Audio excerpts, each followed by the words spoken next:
Hey guys, welcome back to the Cheap Air Gunner channel. I'm Cherokee Steve.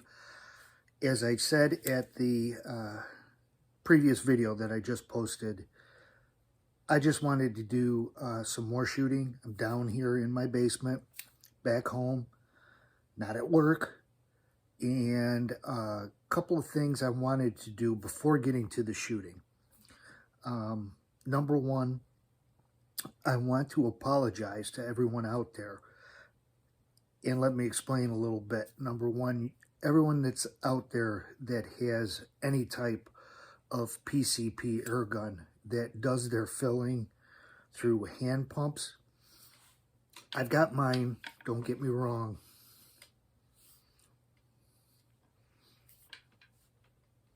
I don't use it. Now that I've got, I have had a compressor. It is a Yonghang copy. The name of the particular company is Viver. It's a Viver compressor. And I also have a portable high pressure output compressor as well. But earlier today, as I explained in an earlier video, as I was going through all of the issues I was having with the KT-HPA, I was constantly disassembling, reassembling, having to test the air system, constantly filling, having leaks, letting it out, and refilling, and I totally depleted any usable air from both of my carbon fiber tanks. So today, after doing that little bit of shooting that I posted up the video on with the RWS pellets and with the Crossman pellets, I was going about topping off, refilling up my carbon fiber tanks with my Viver air compressor. And for a second there, I was telling myself what a pain in the ass this is. You know, it's a water-cooled air compressor. So what I do is I keep a gallon of cold deionized water in the refrigerator out in the garage. I do add some Royal Purple, their version of water wetter. I do have that added to the water, so that's in with the gallon of water that I keep. And I also keep some drinking water bottles filled with water but put in the freezer, in the refrigerator freezer that's out in the garage.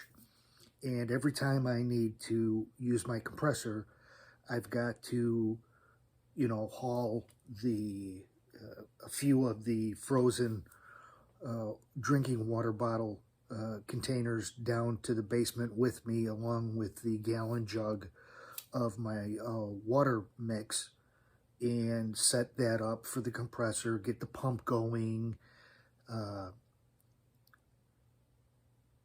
make sure, you know, I'm going through the process correctly so I don't overheat or cause any extra stress to the compressor. And I was just thinking to myself, well, what a big pain this was. And then I stopped and thought about, you know, Steve, do you remember before you had the compressor and you were, you know, filling up your PCP air guns with a hand pump?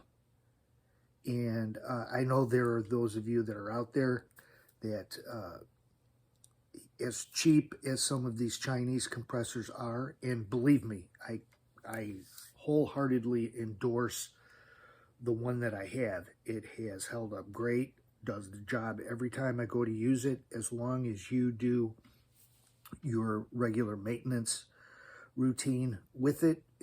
They will hold up very nicely, but they are a couple hundred to a few $100s, and not everyone has that. I understand that. And, you know, a $50 eBay high pressure hand pump is the way that a lot of people have to go. And I apologize to all of you guys out there for spending that time thinking to myself about what a pain in the ass I was having to go through to fill my carbon fiber tanks. And then I used my, instead of depleting air I just filled carbon fiber tanks with, you know, I went ahead and used my portable high pressure air compressor to top off the KTHPA. You know, I could have gone through the physical output of using the hand pump to do that. It's the perfect type of air gun that uses pressurized air that would lend itself to being filled with a hand pump, but I didn't have to do that. You know, I had a compressor that did the work for me. So sorry to you guys out there that are still using hand pumps. You know, whatever gets you by, whatever works for you, whatever is affordable for you, I completely understand. Cheap air gunner, cheap. Hand pump is the most affordable, cheapest way to go. So